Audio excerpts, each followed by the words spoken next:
지난주인가요? 우리 자녀들 중간고사가 있었습니다.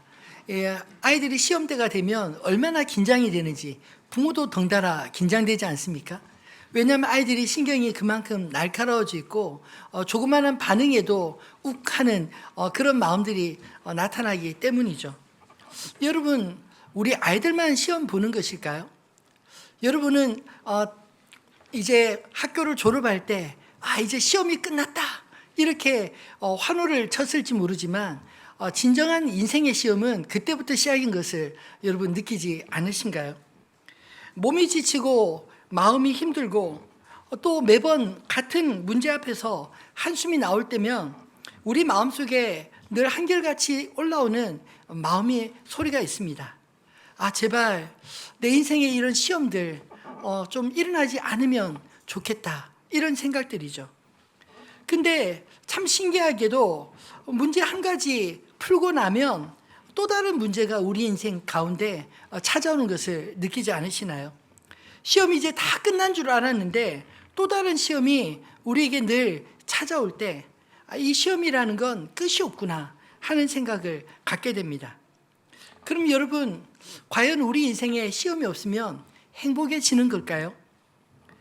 시험이 없는 세상이 정말 행복한 세상이겠습니까? 조금만 생각해 보면 그렇지 않다는 것을 알 수 있습니다. 왜냐하면 시험이 없으면 평안할지는 몰라도 더 이상 성장할 동력이 사라지지 않습니까? 근육도 무거운 것을 들어야 단단해지고 믿음은 시험을 통과해야 더 깊어지기 마련입니다. 시험이 없는 인생, 편안할지는 몰라도 더 이상 성장하고 성숙하지 못하지 않을까요? 돌아보면 우리의 믿음이 자라날 때는 평탄할 때가 아니었습니다. 힘들고 막막할 때 하나님만 바라볼 수밖에 없는 그런 때이지 않았습니까? 건강을 잃고 나서 생명의 소중함을 배웠고, 사람에게 상처받고 나서 진짜 사랑이 무엇인지 배웠습니다. 기도가 막히던 순간에 오히려 진짜 기도를 배우지 않으셨나요? 그때마다 우리는 깨닫습니다. 시험은 나를 무너뜨리는 것이 아니라 하나님이 나를 단련시켜가는 과정인 것을요. 시험은 하나님이 나를 포기하신 증거가 아니라 여전히 나를 다루고 계신 증거라는 사실을 깨닫게 되기를 바랍니다. 하지만 솔직히 시험이 찾아왔을 때 그렇게 해석할 수 있는 사람이 과연 얼마나 될까요? 시험은 늘 갑자기 찾아오고 불편하게 찾아오고 그리고 대부분 내가 원하지 않는 방식으로 찾아옵니다. 그래서 시험은 모든 사람들에게 언제나 피하고 싶은 그런 숙제 같은 것 아닐까요? 오늘 본문에도 시험을 피하고 싶은 사람들의 이야기가 소개되고 있습니다. 바로 예수님의 제자들이었습니다. 이제 곧 예수님이 잡히시고 십자가의 길을 걷게 되실 바로 그 직전에 예수님은 제자들을 데리고 감람산으로 올라가셨습니다. 그리고 제자들에게 이렇게 말씀하셨습니다. 유혹에 빠지지 않게 기도하라. 성경에 보면 이 유혹과 시험이라는 단어가 오늘 본문 40절과 46절에 두 번 기록되어 있는데 원래 헬라어 원어를 보면 똑같은 단어로 기록되어 있습니다. 그래서 예수님은 이 말씀을 통해서 시험을 피하라 말씀하신 게 아니라 오히려 시험에 빠지지 않게 하라, 그렇게 요구하신 게 아닐까요? 그건 완전히 다른 이야기입니다. 시험을 피하라 라는 말은 현실로부터 도피하라, 도망하라 이런 뜻이지만 시험에 빠지지 않게 기도하라 하시는 말씀은 시험의 현실을 직면해 통과하라 라는 그런 부르심이기 때문입니다. 피하지 말고 준비하라, 도망치지 말고 믿음으로 버텨내라, 이런 말씀인 것입니다. 오늘 본문은 바로 이런 시험에 대한 문제를 다루고 있습니다. 예수님이 시험을 어떻게 맞이하셨는지, 예수님은 결코 시험을 회피하지 않으셨습니다. 오히려 예수님은 시험을 미리 준비하시고 또 순종으로 통과해 내셨습니다. 오늘 본문에서 감난산에 예수님이 오르신 것은 기도하시기 위함이었습니다. 제자들은 슬픔에 눌려 깊이 잠들어 있었지만 예수님은 그 어둠 속에 깨어 홀로 기도하셨습니다. 그리고 결국 주님의 그 시험을 믿음으로 이겨내셨습니다. 오늘 우리는 이 말씀 앞에 이런 질문이 들지 않나요? 피할 수 없는 시험이 내게 닥쳐올 때 나는 어떻게 해야 할까? 여러분, 예수님이 우리보다 앞서 그 길을 걸으셨다는 사실을 기억하시기 바랍니다. 그래서 그분의 발자국 속에 우리가 살아야 될 길이 보이는 것입니다.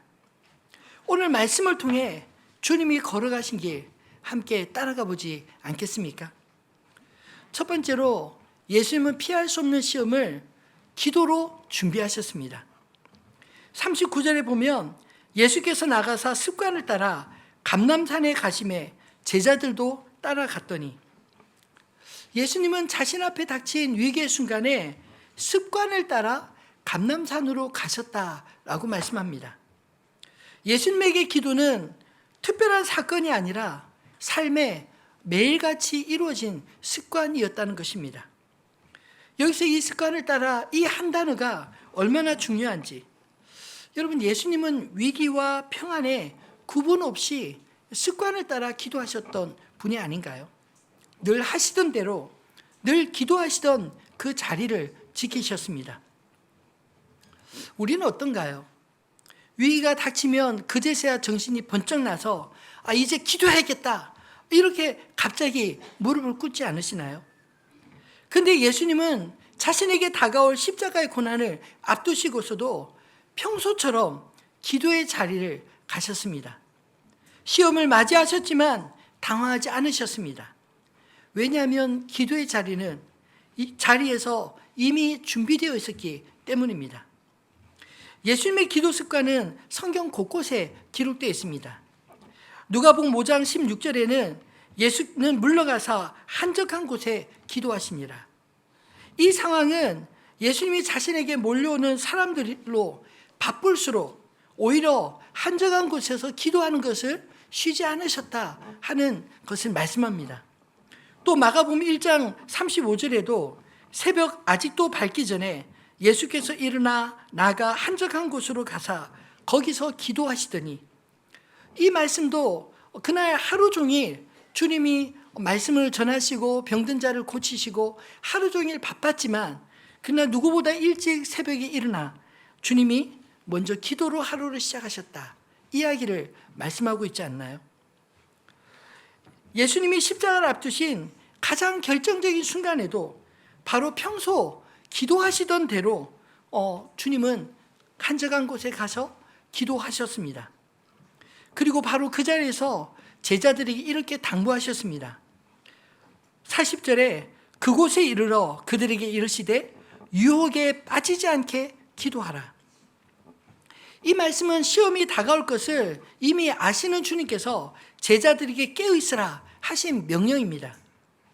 여기서 시험이라는 단어는 헬라어로 페이라스모스라는 단어인데, 이 단어는 두 가지 뜻을 가지고 있습니다. 하나는 템프테이션이라고 말하는 유혹이고, 또 하나는 테스트, 시련이라는 단어입니다. 앞서 말씀드린 것처럼 오늘 본문 40절의 유혹은 이 페이라스모스, 유혹으로 표현되었지만, 또 46절에는 시련, 똑같은 단어로 페이라스모스로 기록되어 있다는 것입니다. 여러분, 하나님은 결코 우리를 유혹하시지 않습니다. 우리를 악으로 시험하시는 분이 아니십니다. 하지만 하나님은 우리의 믿음을 세우시기 위해 우리에게 적당한 시련을 허락하십니다. 근데 기도하지 않으면 사탄은 그 시련을 이용해서 유혹으로 바꿔버린다. 그게 문제인 것입니다. 그래서 예수님은 제자들에게 이렇게 말씀하신 것이죠. 시험에 들지 않게, 유혹에 빠지지 않게 기도하라 라고 말씀입니다. 즉 그 시험이 너를 유혹으로 바꾸지 못하도록 기도로 준비하라 하시는 말씀 아닐까요? 여기서 기도하라 하신 말씀은 기도가 시험을 이기는 유일한 길이기 때문입니다. 이 말씀을 바꿔 말하면 기도하지 않으면 시험을 이길 수 없다. 늘 다가오는 시험 앞에 속수무책일 수밖에 없다. 이런 뜻 아닌가요? 여러분, 시험은 갑자기 누구에게나 찾아오는 것입니다. 건강의 문제, 인간관계의 충돌, 재정의 압박, 가족들 간의 갈등, 이런 시험들이 예고 없이 우리에게 찾아오지 않나요? 거기에는 목사도 성도도 청년도 노인도 예외가 없습니다. 시험의 종류는 각기 다를지라도 그 시험들을 피할 수 있는 사람은 아무도 없다는 것입니다. 그러므로 문제는 시험이 있느냐 없느냐의 문제일까요?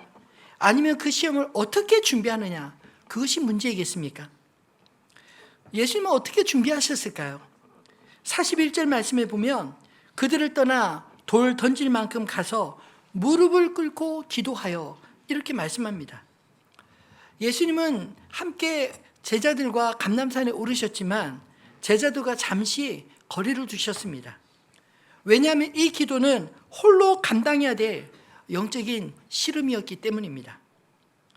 여러분, 우리 인생 가운데도 이런 기도의 순간들이 있지 않으시나요? 누가 대신해 줄 수 없는 고독의 기도, 눈물로 들이하는 간구의 자리 말입니다. 예수님은 그 자리에서 무릎을 꿇으셨습니다. 단순한 자세를 말하는 게 아니라 전적인 복종과 의탁의 상징으로 하나님 아버지 앞에 무릎을 꿇었다는 뜻입니다. 이르시되 아버지여, 만일 아버지의 뜻이거든 이 잔을 내게서 옮기시옵소서. 그러나 내 원대로 마시옵고 아버지 원대로 되기를 원하나이다 하시니. 여러분, 이 짧은 기도 속에 예수님의 마음이 다 담겨져 있는 게 느껴지지 않으시나요?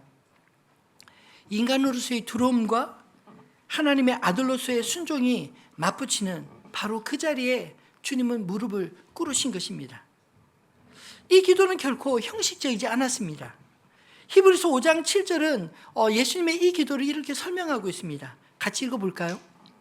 그는 육체에 계실 때 자기를 죽음에서 능히 구원하신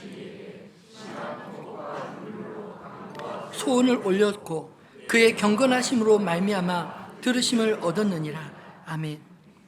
예수님은 단지 입술로 기도하신 게 아닙니다. 심한 통곡과 눈물로 기도하셨다라고 말씀하십니다. 그분의 땀이 핏방울이 되어 떨어질 만큼 온몸으로 하나님 아버지께 매달린 것입니다. 믿음의 결단으로 드린 기도입니다. 이 기도는 아버지, 제 길을 바꾸지 않으셔도 좋습니다. 다만 내 삶이 아버지 뜻대로 되기를 원합니다. 그것이 바로 예수님의 기도의 핵심 아닌가요? 그렇게 기도했더니 하나님 어떻게 응답하셨을까요? 43절에 보면 천사가 하늘로부터 예수께 나타나 힘을 더하시더라, 이렇게 말씀합니다. 예수님은 그 시험의 자체를 없애주시지 않았습니다. 대신 천사를 보내 감당할 힘을 더하셨다, 이렇게 말씀하고 있지 않나요? 이것이 우리가 기도할 때 하나님이 도우시는 방식인 줄 압니다. 기도는 상황을 바꾸기보다 사람을 바꾸는 능력이 있습니다. 기도는 고통을 제거하는 도구가 아니라 고통을 견디게 하는 은혜의 통로인 것입니다. 46절에 예수님은 제자들에게 다시 말씀하셨습니다. 이르시되 어찌하여 자느냐, 시험에 들지 않게 일어나 기도하라 하시니라. 이 40절과 46절의 말씀은 똑같은, 사실 반복하신 말씀입니다. 시험에 들지 않게 기도하라. 근데 이 두 절의 상황은 완전히 다른 상황이지 않나요? 40절은 시험이 오기 전 준비의 자리에서 깨어 기도하라 촉구하신 것이고, 46절은 시험이 이미 닥친 후 제자들이 잠들어 버린 그 자리에서 하신 말씀이기 때문입니다. 즉 같은 단어지만 타이밍이 다릅니다. 같은 시험이라도 기도할 때와 기도하지 않을 때 그 결과가 달라진다는 것을 보여주신 게 아닐까요? 예수님은 기도하셨고 제자들은 기도하지 않았습니다. 그래서 그 시험이 닥칠 때 결과가 달랐던 것이죠. 하나님은 우리가 시험을 피하기 원치 않으십니다. 오히려 시험을 잘 준비하기 원하십니다. 예수님이 일어나 기도하라 하신 말씀은 기도는 가만히 앉아서 하는 행위가 아니라 기도는 일어서는 행위이기 때문입니다. 두려움 속에서도 믿음으로 일어서라 하시는 말씀인 것입니다. 제가 군대에 있을 때 고참들에게 자주 듣던 이야기가 있습니다. 아마 군대 갔다 온 남자들이라면 많이 들어서 봤을 그런 말일 거라는 생각이 듭니다. 피할 수 없으면 즐겨라. 보셨죠? 그땐 도무지 이해가 안 됐는데 시간을 지나 보니 이런 뜻이었던 것 같습니다. 피할 수 없는 현실이라면 오히려 거기서 배우고 더 단단해져라, 이런 뜻 아닌가요? 예수님이 말씀하신 것도 그런 뜻입니다. 피할 수 없는 시험이라면 그 자리에서 여러분 하나님을 만나시기 바랍니다. 여러분, 기도는 우리를 준비시킵니다. 기도는 하나님이 우리의 마음을 다듬으시는 시간이요. 그래서 기도하지 않으면 시험은 유혹이 되고, 기도하면 시험은 오히려 성장의 길이 되는 것입니다. 예수님은 감람산에서 십자가의 길을 앞두시고도 기도로 준비하셨습니다. 우리도 마찬가지지 않나요? 시험이 찾아올 때 여러분 피하지 마시고 기도로 준비하시기 바랍니다. 그때 하나님께서 우리에게도 감당할 힘과 순종할 마음과 그리고 이겨낼 믿음을 주실 줄 믿습니다. 시험은 예고 없이 찾아오지만 하나님은 그 시험 속에서도 우리를 결코 버려두지 않으십니다. 왜냐하면 기도는 하나님과 연결되는 다리이기 때문입니다.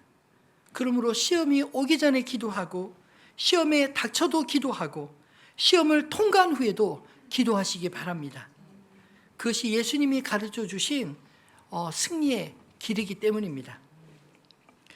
두 번째로 예수님은 피할 수 없는 시험, 순종으로 통과하셨습니다. 예수님은 시험을 당할 줄 아시고 미리 기도로 준비하셨습니다. 이제 그 준비의 결과가 실제의 삶 속에 짠 하고 나타납니다. 기도를 마치자마자 시험이 사라졌을까요? 아닙니다. 시험이 찾아왔습니다. 47절 말씀을 같이 읽어볼까요? 말씀하실 때 한 무리가 오는데 12 중에 하나인 유다라 하는 자가, 아멘. 여러분, 얼마나 역설적인 장면인가요? 기도의 자리를 막 마치시는 순간 가장 먼저 예수님께 달려온 사람이 다름 아닌 배신자 가룟 유다였습니다. 그는 입맞춤을 사인으로 예수님을 넘겼습니다. 원래 입맞춤은 사랑과 존경의 표시인데 유다는 그 사랑의 표시 대신 표시를 배신의 수단으로 바꿔버린 것입니다. 48절에 예수께 입맞추려고 가까이 하는지라 예수께서 이르시되 유다야 내가 입맞춤으로 인자를 파느냐 하시니, 여러분, 이 말씀 속엔 분노보다 오히려 그를 향한 깊은 슬픔이 담겨져 있는 것이 느껴지지 않으시나요? 모든 것을 다 아시는 주님께서 잡히신 것이 아니라 스스로 자신을 내어주신 것입니다. 그 급박한 상황 속에서도 주님은 주도권을 잃어버리지 않으셨습니다. 그 모습을 본 제자들이 얼마나 당황했을까요? 그래서 그 된 일을 보고 예수님께 이렇게 묻습니다. 주여, 우리가 칼로 치리까? 그들은 지금 일어나는 이 일이 영적인 시험이란 걸 몰랐습니다. 아니, 주님이 잡히시다니 이제 우리가 싸워야 될 때가 왔나 보다. 두 자루의 칼 가운데 하나를 든 베드로가 급히 칼을 빼어 대제사장의 종 말고의 오른편 귀를 베어버렸습니다. 어쩌면 그것이 제자들이 예수님을 위한 행동이라 생각했을지 모르지만 예수님은 달리 말씀하지 않으시나요? 51절에 이것까지 참으라. 여기서 이것까지 참으라 하시는 말씀은 그만하라 뜻입니다. 이제 그만, 그 길로는 안 된다. 예수님은 제자들의 칼을 멈추게 하셨습니다. 왜일까요? 예수님이 그토록 말씀하신 하나님의 나라는 칼로 세워지는 나라가 아니라 순종으로 세워지는 나라이기 때문입니다. 그리고 오히려 귀가 떨어진 상처 입은 자를 주님은 만지시고 고치시지 않나요? 여러분 생각해 보십시오. 그 말고라는 사람은 예수님을 잡으러 온 무리 중에 하나였습니다. 근데 예수님은 그 적의 상처를 어루만져 고쳐주시지 않나요? 이건 단순한 기적이라기보다 시험의 한가운데서 사랑으로 반응하신 순종의 기적이라 말할 수 있지 않을까요? 로마서 12장 21절은 이렇게 말합니다. 악에게 지지 말고 선으로 악을 이기라. 예수님은 바로 그 길을 제자들에게 보여주신 것입니다. 악을 악으로 맞서지 않고 선으로, 사랑으로, 순종으로 이겨주셨습니다. 52절 말씀에도 예수께서 그 잡으러 온 대제사장들과 성전의 경비대장들과 장로들에게 이르시되 너희가 강도를 잡는 것 같이 검과 몽치를 가지고 나왔느냐. 예수님은 자신을 강도 취급하며 잡으러 온 사람들 앞에서도 오히려 당당하게 말씀하시지 않나요? 예수님은 겁내지 않으셨습니다. 왜냐하면 이 모든 일이 하나님의 뜻 안에 있음을 이미 알고 계셨기 때문입니다. 그리고 마지막으로 이렇게 말씀하십니다. 53절 말씀을 같이 읽어볼까요? 내가 날마다 너희와 함께 성전에 있을 때 내게 손을 대지 아니하였도다. 아멘. 여러분 이 말씀은 체념일까요? 확신일까요? 예수님은 지금 어둠의 시간, 사람의 시간, 마치 하나님이 침묵하는 것 같은 그 시간을 인정하셨습니다. 그러나 동시에 이 시간들조차 하나님이 허락하신 시간임을 고백하고 있습니다. 예수님은 이제는 너희의 때요 어둠의 권세로다 말씀하셨지만 그 어둠 속에서도 하나님이 여전히 다스리고 계심을 믿으셨습니다. 그분의 순종은 하나님의 주권에 대한 절대적인 신뢰라 말할 수 있지 않을까요? 빌립보서 2장 8절은 예수님의 순종을 이렇게 설명합니다. 사람의 모양으로 나타내사 자기를 낮추시고 죽기까지 복종하셨으니 곧 십자가에 죽으심이라. 여러분 순종은 단순히 참고 견디는 것이 아니라 하나님의 뜻을 끝까지 따라가는 사랑의 결단입니다. 예수님은 그 순종으로 하나님의 구원을 자기의 몸으로 완성하셨습니다. 그래서 십자가는 패배의 자리가 아니라 순종의 승리의 자리가 된 것입니다. 예수님은 이 모든 과정에서 제자들을 철저히 보호하셨습니다. 오늘 본문의 병행 구절인 요한복음 18장 8절로 9절 말씀에 주님이 어떻게 보호하셨는지 같이 한번 읽어볼까요? 예수께서 대답하시되 너희에게 내가 그러하여 나를 찾거든 이는 아버지께서 내게 주신 자 중에서 하나도 잃지 아니하였사옵나이다 하신 말씀을 응하게 하려 함이로라. 아멘. 예수님은 제자들을 앞세워 자기가 도망갈 궁리 하지 않으셨습니다. 너희가 누구를 찾느냐? 나사렛 예수다 라고 하니 내가 바로 그다 라고 말씀하시면서 나를 찾거든 이 제자들을, 이 사람들을 가는 것을 용납하라 하시며 자신을 내어주시지 않으셨나요? 예수님은 자신이 잡히시면서도 제자들을 위한 보호의 울타리가 되어주셨습니다. 이게 바로 순종의 사랑이 아닐까요? 여러분 순종은 세상에서 가장 어려운 일입니다. 세상은 우리에게 스스로 지키라고 말하지만 예수님은 자신을 내어주라 말씀하시기 때문입니다. 세상은 억울함을 풀라라고 말하지만 예수님은 용서하라 말씀하십니다.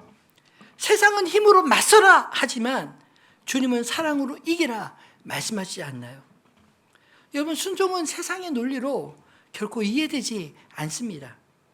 그러나 순종은 결국 하나님의 승리를 하나님 편에서 경험하는 유일한 길인 줄로 믿습니다. 예수님은 시험의 한가운데서도 하나님 아버지를 전적으로 신뢰하며 순종의 길을 가셨습니다. 그 순종은 단순히 고난을 견뎌내신 것이 아니라 하나님의 뜻을 완성하신 믿음의 순종이었습니다. 여러분 우리에게도 이런 부르심들이 있지 않나요? 시험 속에서 억울함 속에서도 예수님의 길을 따르려는 순종의 용기를 발휘해야 될 때 말입니다. 여러분, 시험은 싸움이 아닌 것을 기억하시기 바랍니다. 시험은 순종으로 통과해야 될 길입니다. 순종은 패배가 아니라 하나님께 모든 것을 맡기는 믿음의 길이요, 그 길 끝에 하나님의 승리를 함께 경험할 줄 믿습니다. 말씀을 맺겠습니다. 여러분, 우리에게 찾아오는 시험들, 그 시험들을 피하거나 그 시험들 때문에 낙심하지 마시고 오히려 시험과 함께 성장하시는 저와 여러분 되기를 소망합니다. 예수님은 시험을 피하지 않으셨습니다. 어떻게 하셨나요? 기도로 준비하셨고 순종으로 통과하셨습니다. 그리고 그 시험 속에서 하나님의 뜻을, 자신을 향한 하나님의 뜻을 완성해 내셨습니다. 그렇다면 우리들의 시험은 어떤 의미를 가질까요? 우리의 시험 역시 하나님이 우리를 다루시는 방법인 것입니다. 시험은 하나님이 우리를 버리신 증거가 아니라 하나님이 여전히 우리를 다듬으시고 세우시는 증거인 것을 기억하시기 바랍니다. 여러분, 하나님이 우리를 언제 빚으십니까? 편안할 때인가요? 아니면 힘들고 거친 때인가요? 모든 것이 잘 될 때입니까? 눈물이 절로 나올 그 때 아닌가요? 하나님은 우리를 아프게 하기 위해 시험을 허락하시는 것이 아니라 우리를 성장하고 성숙시키기 위해 허락하시는 줄을 믿으시기 바랍니다.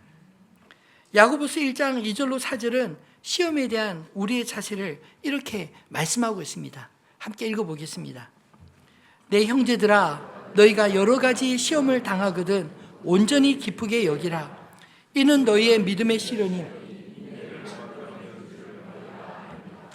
인내를 온전히 이루라. 이는 너희로 온전하고 구비하여 조금도 부족함이 없게 하려 함이라. 아멘. 시험은 우리를 괴롭게 하지만 그러나 그 시험 속에서 믿음의 인내가 자란다라고 말씀하지 않나요? 그 인내가 자랄 때 하나님은 우리를 온전하고 구비하여 조금도 부족함이 없도록 빚으신다, 그렇게 약속하셨습니다. 그러므로 여러분, 시험을 만날 때 무너진다 생각하지 마시고 우리 안에 믿음이 자라는 토양이다 생각하시기 바랍니다. 사랑하는 성도 여러분, 오늘 여러분의 삶에는 어떤 종류의 시험이 있으신가요? 건강의 문제입니까? 가족 간의 갈등이신가요? 아니면 사람과의 관계입니까? 아니면 끝이 보이지 않는 현실의 벽이라고 생각되시나요? 그 어떤 시험 앞에서든 여러분 낙심하지 마시기 바랍니다. 왜냐하면 그 시험은 결코 끝이 아니기 때문입니다. 그 시험은 우리 인생의 과정일 뿐입니다. 예수님이 감람산에서 홀로 무릎 꿇고 기도하실 때처럼 하나님은 지금도 우리가 기도의 자리로 나오기를 원하시고 계십니다. 시험이 없는 인생 구하지 마시고 시험을 두려워하지 않는 믿음을 주님께 구하시기 바랍니다. 기도로 준비하고 순종으로 통과할 때 그 시험은 우리 인생 가운데 하나님의 역사의 흔적으로 남게 될 줄 믿습니다.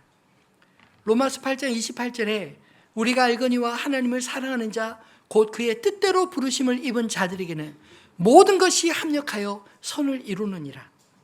여기 모든 것 안에는 시험도 포함되어 있습니다. 그 아픈 일, 그 버거웠던 상황들, 그 이해할 수 없는 사건들, 그 모든 것이 결국 하나님의 선 안에서 연결되어 우리를 선하신 주님 앞에 세워가실 줄 믿으시기 바랍니다. 사랑하는 성도 여러분, 하나님은 우리가 완벽하기를 원하신 게 아닙니다. 우리가 있는 자리에서 조금 더 성장하기를 원하십니다. 우리 안에 하나님의 아들의 형상, 자기 아들 그리스도 예수의 형상을 본받게 되기를 간절히 원하십니다. 그래서 우리의 삶에 때로 시련을 허락하신 것입니다. 여러분, 오늘 말씀을 새길 때 이렇게 기도하면 좋겠습니다. 주님, 시험을 피하지 않게 하시고 시험 속에서도 자라나게 하여 주옵소서. 넘어지지 않게 도와주시고 설령 넘어져도 다시 일어나 주를 따르게 하여 주옵소서. 여러분, 시험 없는 평안보다 시험을 통과한 믿음이 더 귀하지 않을까요? 시험을 피하는 인생보다 시험 속에서도 하나님께 순종하는 인생이 더욱 하나님 앞에 복된 인생이 아니겠습니까? 그러므로 시험을 두려워하지 마시고 시험과 함께 성장하시는 저와 여러분 되기를 소망합니다. 시험은 결코 우리를 넘어뜨릴 수 없습니다. 하나님이 우리를 세우는 훈련장으로 시험을 통과한 후에 우리는 더욱 강건해질 것입니다. 그리고 그 길 끝에서 예수님처럼 순종의 승리를 경험하는 저와 여러분 되시기를 우리 주님의 이름으로 축원합니다.